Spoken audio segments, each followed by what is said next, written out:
Imagine standing in the freezing, wind-scoured high desert of New Mexico. Which is brutal in the winter, by the way. Oh, absolutely brutal. So it is the winter of 1609. You are 1,500 miles away from the nearest reliable supply line in Mexico City. Just completely isolated. Right. And the vast reserves of gold you were promised, they just do not exist. Yeah, total myth. Exactly. The soil is stubbornly refusing your seeds, and 90% of your fellow colonists have packed up their wagons and deserted. Which is totally understandable. I mean, I would have left too.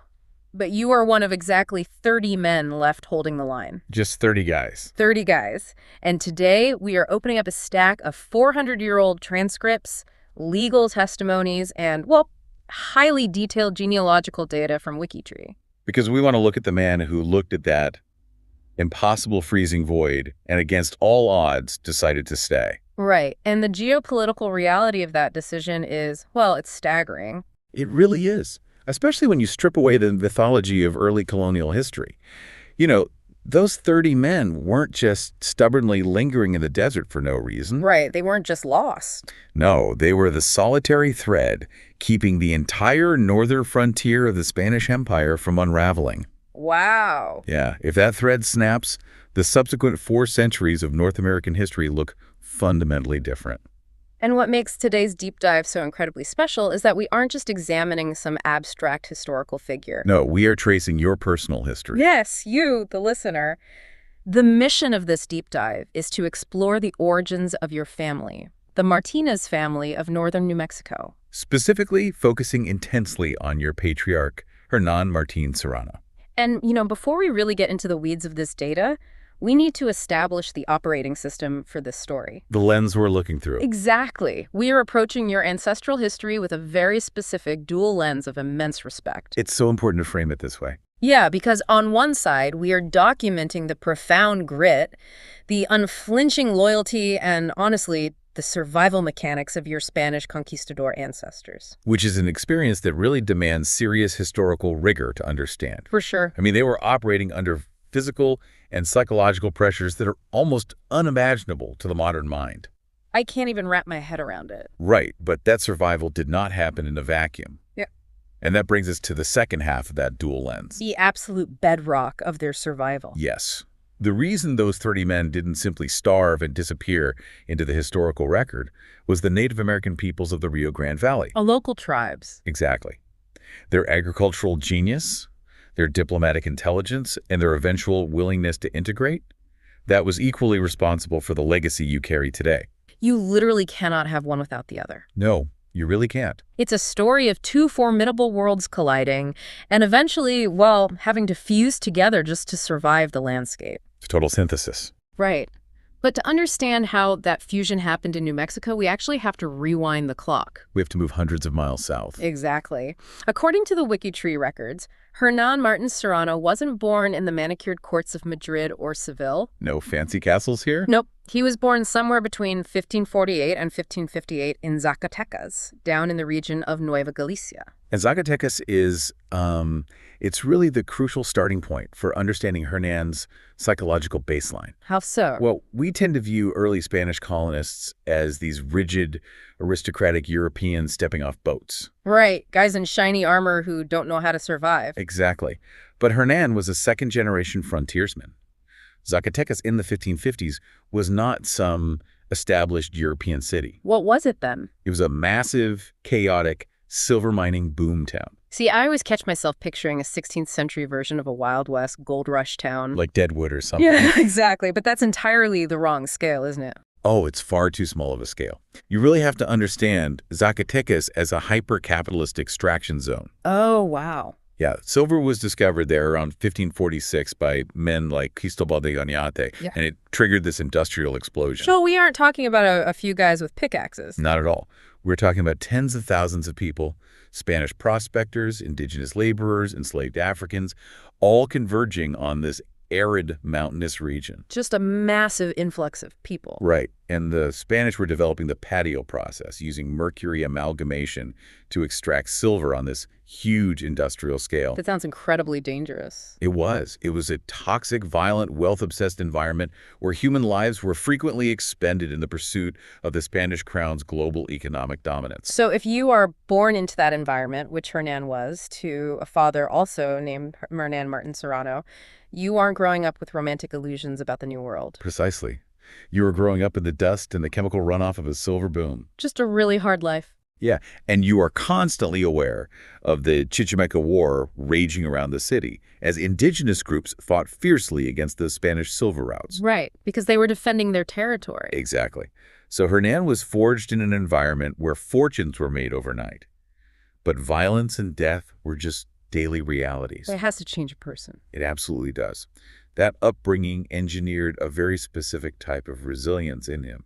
By the time he was in his late 40s, he possessed this hardened, pragmatic worldview. He knew how to survive. He knew how to exist on the absolute bleeding edge of an empire. Which perfectly sets the stage for his next massive move. A big expedition. Right. In 1598, he joins a monumental expedition led by Juan de Oñate, who was actually from that same prominent family that helped found Zacatecas. The Oñate family was incredibly powerful. Yeah, they were. And this expedition is tasked with pushing the Spanish frontier even further north, up into Nuevo Mexico. Hernán enlists as a sergent. A leadership role. Exactly. And the source documents detailing the logistics of this move are just mind-blowing. They really are. The muster rolls from the Valle San Bartolome in 1597 give us a granular look at what this mobilization actually required. It wasn't just a quick trip. No, Oñate's expedition wasn't a small military scouting party. It was a mobile, self-contained civilization. Wow, a mobile civilization. Yeah, you had 131 soldier settlers, Franciscan friars, massive herds of livestock. We're talking cattle, sheep, horses, and just miles of heavy wagons. It's the sheer weight of what they brought that gets me. I mean, Hernán brings his wife, Juana Manuela Rodriguez, whom he married back in 1577. Right, they've been married for 20 years. Yeah, and he brings his horses, his military gear, specialized utensils, and I just couldn't believe this part. A heavy millstone. A millstone. When I read that detail in your sources, I had to stop. A literal millstone. It is arguably the most telling artifact in his inventory. We are talking about a massive block of carved basalt. Wait, just think about the physics of that for a second. You are traveling through a region famously called the Jornada del Muerto, the Journey of the Dead Man. A very appropriately named desert. Right. A stretch of desert so brutal it literally kills the people and animals trying to cross it. And you are hauling a multi-100-pound rock in a wooden cart. With wooden axles that are constantly splintering in the desert heat, yeah. The caloric deficit of just moving that rock is insane. Why would anyone do that? Well, it tells you everything about their intentions. Hauling a millstone isn't about military conquest. Yeah. No, it's about cultural replication. For the Spanish, wheat was not just a crop.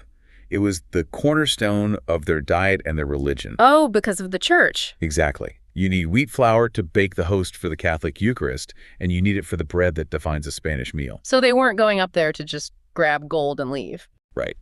Hernán hauled that millstone because he was expecting to build a permanent, functioning Spanish society on the other side of the desert. He was carrying the literal foundation of their future infrastructure. It's like a Mars colonization mission. You have to bring the habitat with you because once you launch, you are utterly alone. That's a great analogy. But here is the heartbreaking reality of that launch. We have the 1597 muster rolls showing his wife, Juana, present and accounted for at the staging ground. Yes. And then she just vanishes from the historical record. It's a silence in the archives that speaks volumes about the human cost of this frontier. What do the genealogists think happened? Well, the WikiTree researchers astutely point out that because Juana Manuela Rodriguez is never mentioned in any subsequent documents, decrees, or testimonies in New Mexico, it is highly probable she died. Did she die on the trail or right after they arrived? The exact date is just lost to time. Mm-hmm. But the statistical reality of the 1598 expedition was grim. It had to be. They faced disease, exposure, and a grueling march over treacherous terrain. If she perished on the trail, Hernán would have had to bury his wife of 20 years in an unmarked grave in the desert. That is heavy. And then immediately get back in line to lead his men forward as Sargento. You leave a boomtown, you pack your entire life into a cart, you lose your partner, And you arrive in this alien landscape grieving. While still carrying the immense responsibility of command. Yeah. So, Hernán and the expedition eventually settle at a Tewa Pueblo. They rename San Juan de los Caballeros, and shortly after, they establish the settlement of San Gabriel. The first capital. Right. But if getting there was a nightmare, the sources show that the true crucible didn't happen until they had been there for a few years. The period between roughly 1601 and 1609 is really the defining era of this colony. And the ultimate test of your ancestor's character. Right? Absolutely. Because by 1601, the entire illusion of New Mexico shatters. There is no silver, there is no gold. Zacatecas 2.0 does not exist. It just doesn't. The settlers are starving, the winter cold is unlike anything they experienced in Mexico, and they look around and realize they are trapped. It was a disaster. So a mass exodus begins. Men are packing up and deserting the colony in droves. And honestly, it was a completely rational response to an untenable situation. Right, you want to live. Exactly. The Oñate expedition was fundamentally built on the expectation of rapid mineral wealth. When that wealth failed to materialize, the economic engine of the colony just seized up. They couldn't buy supplies. Right. Without a cash crop or precious metals, they had no way to pay for the impossibly long supply lines back to the south. Okay, I need to stop you there and really interrogate this. Sure. If the economic engine is dead, if the supply lines are failing, and 90% of your colony is fleeing because they're literally starving to death, Right. Why do 30 guys decide to stay? That defies basic human survival instincts. It does. If I'm Hernán, I've already lost my wife, I've done my duty, why on earth wouldn't I get on a wagon heading back to civilization? That is the essential question. And to answer it, we have to look past modern economics. Okay, what are we looking at then? We have to delve into the 16th century Spanish psychology of honor. Honor. Yeah, but it wasn't just a buzzword. It was the invisible currency of their society. For these 30 men, turning back meant admitting absolute failure. Oh, I see. It meant that the grueling journey, the financial ruin of buying into the expedition, and the deaths of their family members were all for nothing. So it's the ultimate sunk cost fallacy. It is sunk cost, yes, but elevated to a spiritual and legal principle. They had sworn an oath to the crown to settle this land. And breaking an oath was a big deal. To abandon it was tantamount to treason. And the Spanish crown recognized the immense sacrifice of those who stayed. They actually rewarded them. They did. The records from later years, particularly by 1626, referred to Hernán Martín Serrano with a very specific legal designation. Right, the title. Antiguo poblador y vecino de Santa Fe. Which means old settler and tax-paying citizen. To our modern ears, that sounds like a tax bracket. Right. It sounds purely bureaucratic. Like getting a special stamp at the DMV. Exactly. But in the legal framework of the Spanish Empire, being declared an antiguo poblador was akin to being granted nobility. Wait, really? Nobility? Yes. Under the ordinances of King Philip II, the first founders of a settlement who remained and held the land were granted the status of hidalgos, men of noble lineage. That is a massive upgrade. It was huge. It granted them a fuero, a set of legal privileges. They were exempt from certain taxes. They had the right to bear specific arms. And most importantly, this noble status was hereditary.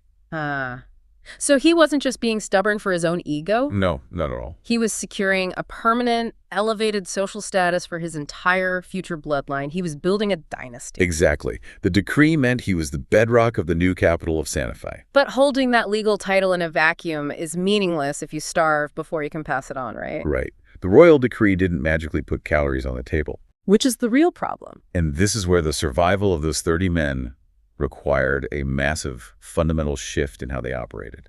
Because holding a legal document doesn't stop you from freezing to death. 30 guys cannot hold a frontier through sheer military force alone. No, it's statistically impossible. They had to transition and fast. And your sources provide a direct window into how they did this. The 1601 testimony. Yeah, in October of 1601, Hernán gives a sworn testimony.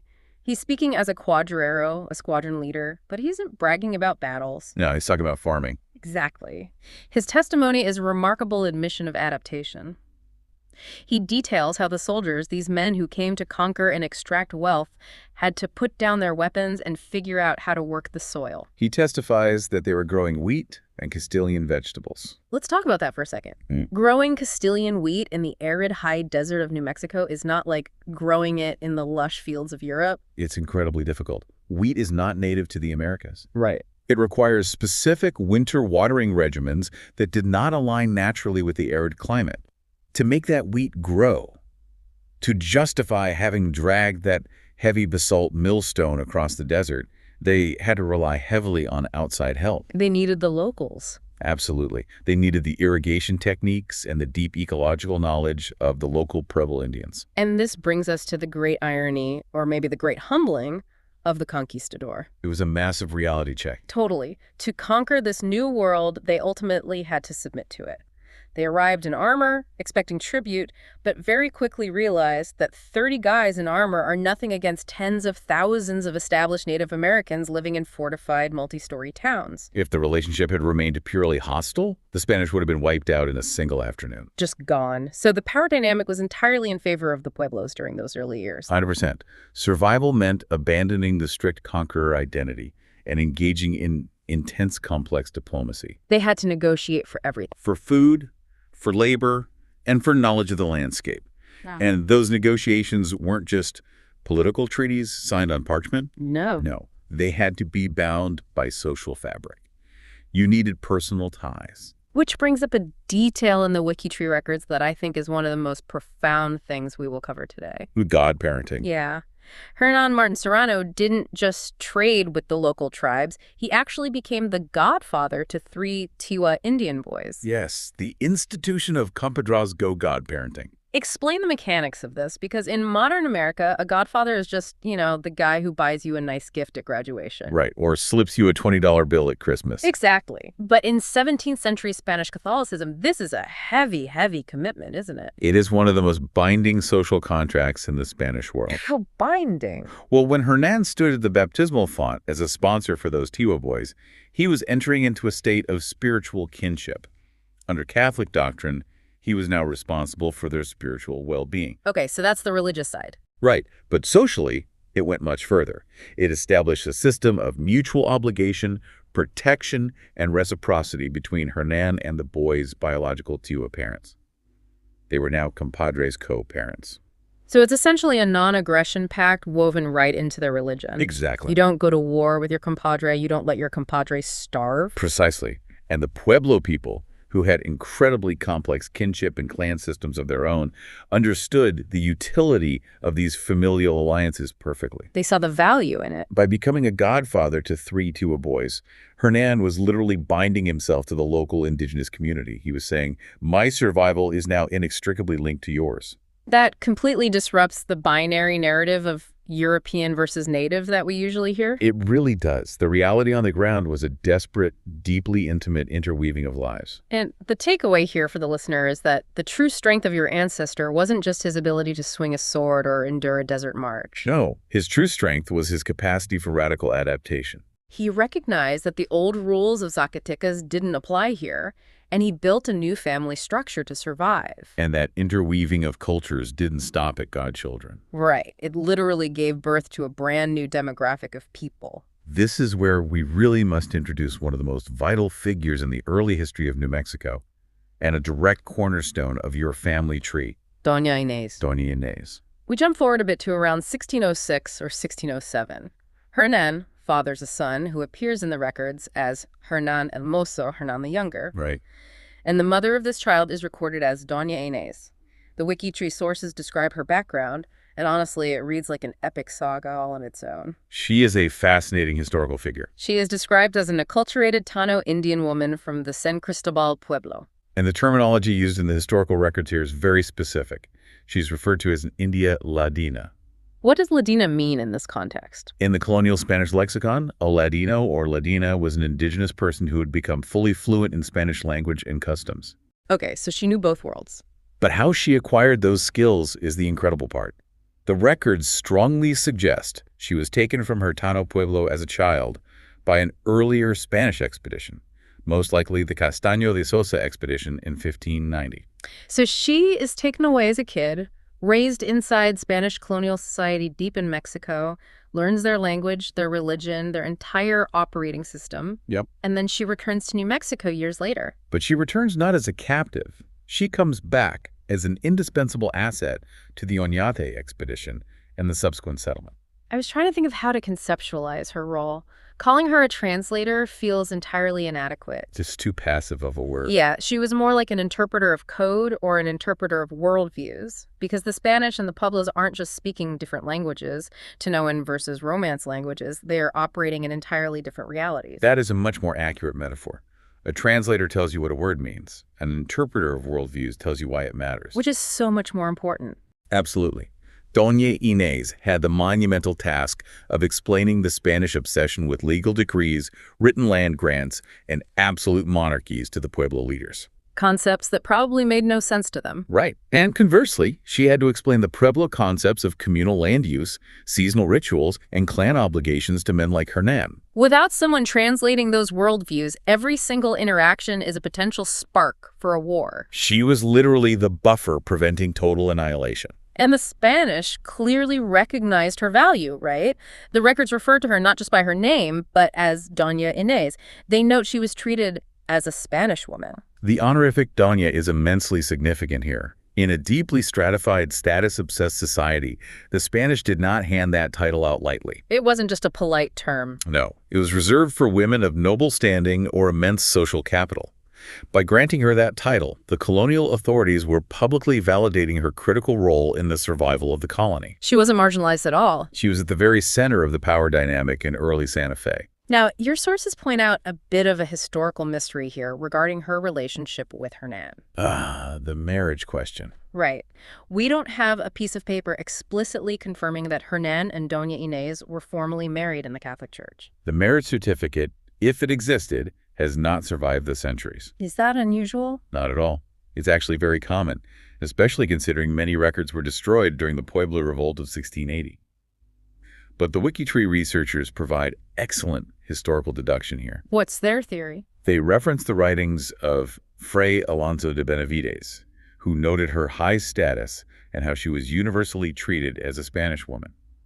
Given Hernán's status as an antiguo poblador and her status as Doña, it is highly probable they were formally married. Right, because in that highly scrutinized, religiously strict environment, you don't maintain that level of public prestige if you are openly flouting the social norms of the era. Exactly. The friars would have been all over that. And we know that Hernán's first wife, Juana, had likely been dead for nearly a decade by this point. We also know that Doña Inés outlived Hernán, as later records show her remarrying a man named Francisco Pancho Balón prior to 1628. But regardless of the missing paperwork, the historical reality of their partnership is cemented by what they produced. The children. Yes. Their union, and unions like theirs, gave rise to a completely new identity, the mestizo, or specifically in this region, the Novo Mexicano. So Hernán the Younger, along with his brother Luis, whose mother is recorded as an unknown Native American woman, they were the physical embodiment of this new world. They were the first generation of true Novo Mexicanos. And this is where the story pivots from mere survival to the actual building of an empire. You have these two brothers, Hernán the Younger and Luis, born in the early 1600s. And they carry a very unique legacy. They carry the military and legal traditions of their Spanish conquistador father, and they carry the deep ancestral roots and linguistic knowledge of their Native American mothers. Which is a lot of pressure. But instead of being caught between two worlds and marginalized, these two brothers just weaponized their dual heritage. They absolutely did. As they came of age in the mid-1600s, they utilized their unique position to establish a proper dynasty. And they did it by taking two distinct but highly complementary paths. Let's break down their strategies. Okay, let's start with Hernán the Younger. He stays in the new capital, Santa Fe.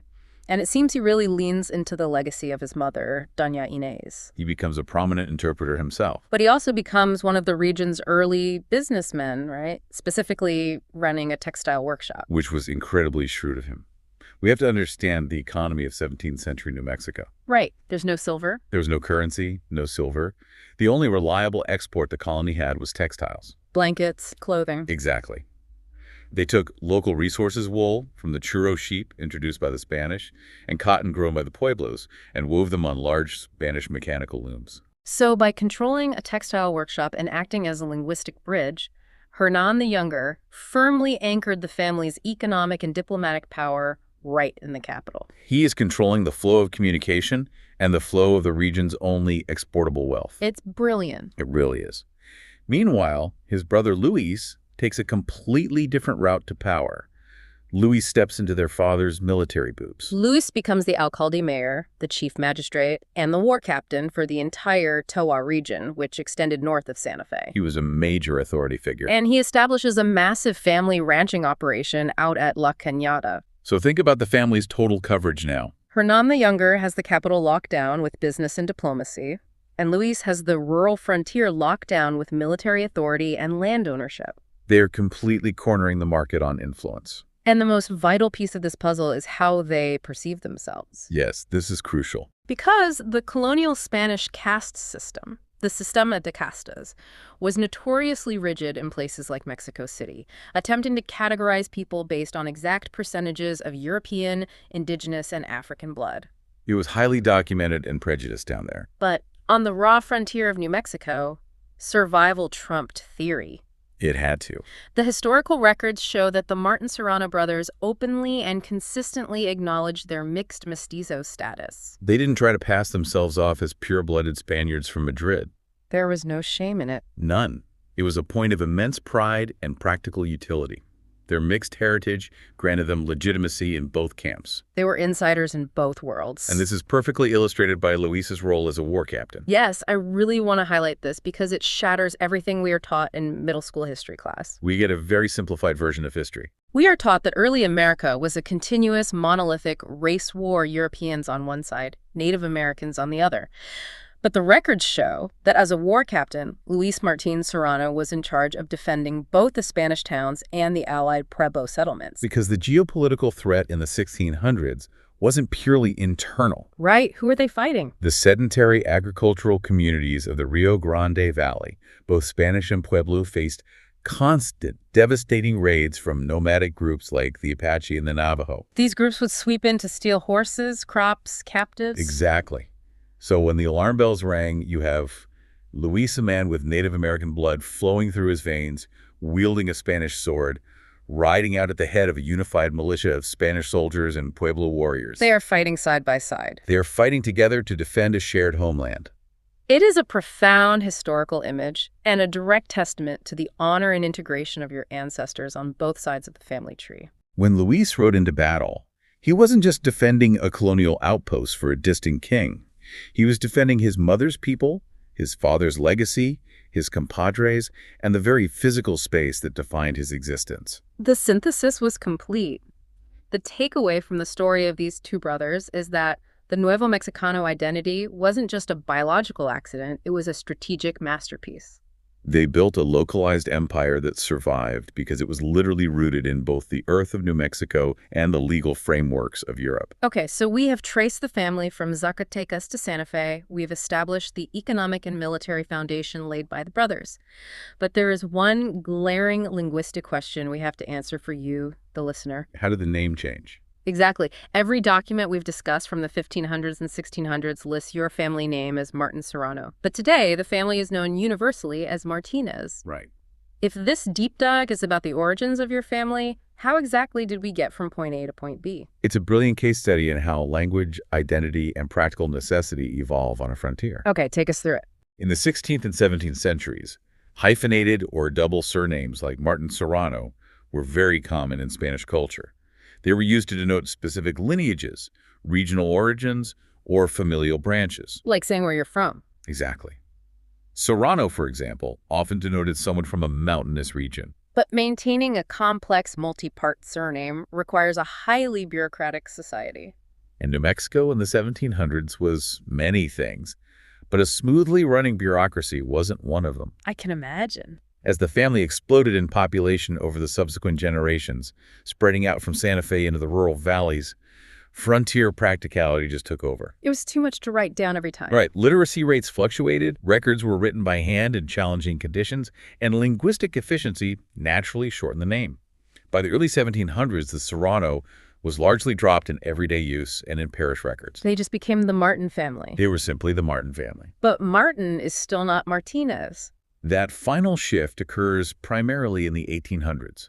How did that happen? The Spanish language heavily utilizes patronymic suffixes, specifically adding "es" to the end of a name to mean son of. Ah, okay. So Alvarez is son of Alvaro, Dominguez is son of Domingo, and Martínez is son of Martín. So it literally just means the descendants of Martin. Exactly. As the society modernized and standardized its record-keeping in the 19th century, the descendants of this massive clan universally adopted the patronymic form. The sons and daughters of the Martin legacy formally became Martínez. And the sheer scale of that legacy is staggering. The descendants of Hernán the Younger and Luis didn't just stay in Santa Fe. No, they spread out everywhere. The genealogical data shows them fanning out over the next 3 centuries, settling towns that sound like a map of the New Mexican heartland. Chimayó, Española, Truchas, Embudo, and Taos. It's incredible. Every single time you hear the name Martínez in those valleys today, you are hearing an echo of that basalt millstone being dragged across the desert. You are looking at one of the largest, most enduring family networks in the American Southwest. It's a massive family tree. But before we bring this deep dive to a close, there is one final, incredibly poignant detail in the records regarding the ultimate fate of the patriarch himself. Hernán the Elder. Yes, Hernán the Elder. Because he doesn't just fade away into a quiet retirement after surviving the near collapse of the colony. He was not the retiring type. No, he wasn't. The WikiTree data has a record of him from 1626. At which point, he is roughly 70 years old. Which is a phenomenal lifespan for a man who spent his life in silver mines, desert marches, and frontier combat. It really is. Most men in his position died decades earlier. And he isn't sitting in a rocking chair on the porch. The record shows him, at 70 years old, actively testifying to the Inquisition against the local governor, Don Juan de Oñate. The context of this is just so vital. In the 1620s, early New Mexico was torn apart by a vicious political struggle between the Franciscan friars, who represented the church, and the colonial governors, who represented the state. And Governor Oñate was notoriously abusive, right? He was terrible. He exploited Pueblo labor, actively encouraged idolatry just to undermine the friars, and operated with a tyrannical disregard for the delicate alliances that kept the colony alive. He was ruining everything they had built. Exactly. And Hernán, this old, hardened Sargento, steps up and publicly testifies against him to the Inquisition. Think about the physical and moral courage that requires. You are putting your entire family, your Antiguo Poblador status, and your life on the line to stand up to the most powerful man in the province. It reveals the absolute core of his character. He wasn't just a survivor who got lucky. No, he was a deeply principled man. He had watched 90% of his peers flee. He had buried his first wife. He had forged sacred alliances with his Pueblo compadres, and he had helped build a new society from the dirt up. He was not about to let a corrupt, abusive governor destroy it. He remained a fierce, protective leader of his community until the very end. It is the perfect distillation of that concept of honor we discussed earlier. His honor demanded that he defend the integrity of the world he helped create. Beautifully said. So, as we wrap up this deep dive into your history, let's summarize the immense arc of this story. We started with a boy born into the toxic, violent rush of the Zacatecas silver mines. We followed him as a Sargento, hauling a literal millstone across a deadly desert, intent on building a permanent civilization. We saw him endure the crucible of the colony's near collapse, choosing starvation and duty over the easy path of desertion. And earning the permanent noble status of an Antiguo Poblador. We watched the conquistadors invert their own social hierarchy, realizing that survival meant putting down their swords and learning to farm alongside the Native Americans. Forging sacred, unbreakable bonds through the Compadrazgo system. We examined the profound role of Doña Inés, the acculturated Tano woman who served not just as a translator, but as the vital interpreter of worldviews. She literally prevented the destruction of the colony and helped give birth to the Nuevo Mexicano identity. And we saw how their sons, Hernán the Younger and Luis, weaponized that dual heritage, defending their shared Spanish and Pueblo homelands. Laying down the economic and military roots that would eventually evolve into the vast Martínez family tree that shapes northern New Mexico to this day. It is a sweeping cinematic history. It really is. But I want to leave you, the listener, with a final thought to mull over, one that connects this distant past directly to your present reality. What's that? Think about the physical dirt, the raw, beautiful landscape of northern New Mexico today. The towering mesas, the Rio Grande Valley, the high desert brush. It's gorgeous country. It is. The next time you visit those regions, or even just hold a picture of your ancestral homeland in your mind, I want you to change how you see it. How so? The standard narrative tells us that early colonial landscapes are just battlefields, places where two separate peoples fought until one won. But your family history proves that narrative wrong. The synthesis again? Right. That land doesn't just hold the history of two peoples who fought. It holds the deep, intertwined history of two distinct, powerful peoples who looked at the harshness of the frontier and realized that they had to literally become family in order to survive. They shared agricultural secrets, they shared spiritual vows at baptismal fonts, they shared defense lines against raiders, and ultimately, they shared blood. They synthesized. And your very existence sitting here today listening to this is the ultimate living proof that their alliance was successful. You carry the DNA of both the unstoppable resilience of those 30 Spanish soldiers and the profound grace and intelligence of the Native Americans who welcomed them in. You are the living manifestation of their survival. So wear that name, Martínez, with an understanding of exactly what it took to forge it. Thank you so much for sharing these incredible sources with us and for letting us take this deep dive into the very bedrock of your past. Keep digging into that family tree. There are always more stories waiting to be unearthed.